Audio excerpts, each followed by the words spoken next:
I didn't know about this. Have you ever had very vivid dreams that you are actually very aware that you are dreaming and you get to manipulate what happens in the dream? You can even wake yourself up. You have a really vivid memory of all the dreams that you have had the night before, even days, weeks, months, or even years before. I've had those things all my life.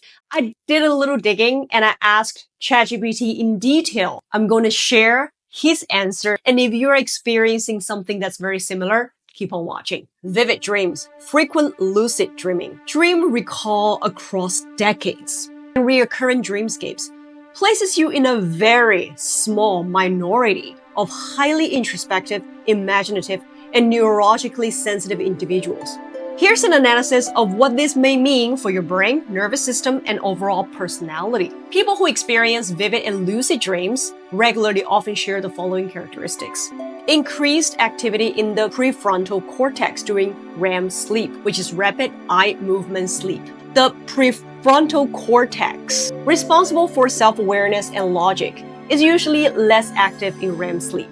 In lucid dreamers, this region remains more active, giving you the ability to know that you're dreaming and even manipulate the dream. Heightened serotonin and dopamine levels. These neurotransmitters are associated with both creativity and dream vividness. I'm a very, very visual person. I'm very imaginative. Your brain likely has stronger REM regulation, which explains your ability to recall multiple dreams nightly. High interconnectivity between memory and imagination centers. You are likely tapping into a rich neural network between the hippocampus, memory, and the default mode network, DMN. This helps you retain and even revisit dreamscapes from childhood, which is what happened to me. Personality profile.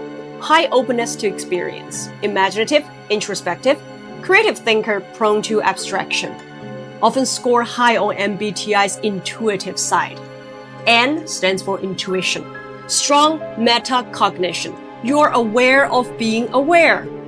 This skill overlaps with mindfulness, philosophical thinking, and emotional regulation. You feel things strongly, including dream stimuli.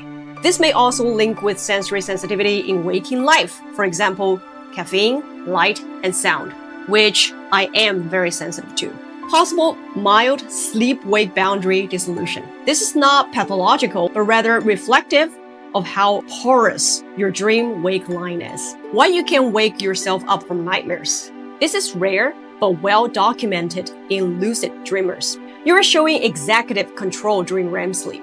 Forcing yourself awake burns mental and emotional energy, hence the post-wake fatigue. I usually feel really, really tired after I force myself to wake up from a nightmare.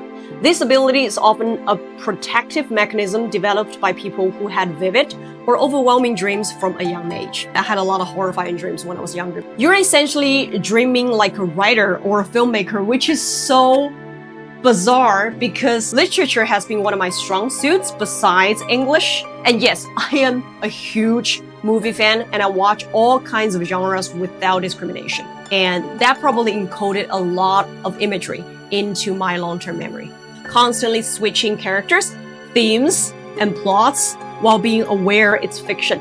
Yes, I do a lot of character playing and I also do a lot of character designs spurred out of memory for my many a drawing. And there you have it. What an interesting article and what an interesting and eye-opening answer to a question that I have had almost all through my life. I hope you find this video interesting. If you do, remember to give me a thumbs up and follow me. I'll see you guys next time.